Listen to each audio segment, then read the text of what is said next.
মধ্যপ্রাচ্যে চলমান যুদ্ধের কারণে বিশ্ববাজারে জ্বালানি সংকটের প্রভাব পড়েছে বাংলাদেশেও। দাম বেড়ে যাবে এমন আশঙ্কায় গতকাল থেকে রাজধানী সহ সারা দেশে পেট্রোল পাম্পগুলোতে যানবাহনের প্রচণ্ড ভিড়। ঘন্টার পর ঘন্টা লাইনে দাঁড়িয়েও অতিরিক্ত তেল না পেয়ে ক্ষুব্ধ অনেকে। সংশ্লিষ্টরা বলেন, আতঙ্ক থেকেই মানুষ বেশি বেশি তেল সংগ্রহ করছেন, যার ফলে চাপ পড়েছে পাম্পগুলোতেও। RFL gas stove hassle free auto ignition নিশ্চিত করে ঝামেলাহীন রান্না। আরএফএল গ্যাস স্টোভ, নিরাপদ ও ঝামেলাহীন।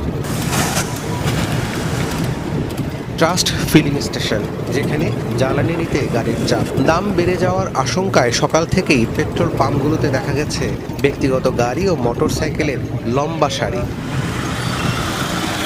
কোথাও কোথাও সেই লাইন ছড়িয়ে পড়েছে মূল সড়ক ধরে বহুদূর। ঘন্টার পর ঘন্টা দাঁড়িয়ে থেকেও মিলছে না পর্যাপ্ত তেল। অনেক পাম্পে 2 লিটারের বেশি তেল দেয়া হচ্ছে না। এতে ক্ষোভ প্রকাশ করছেন চালকরা। তেল বেশি নাই, ওই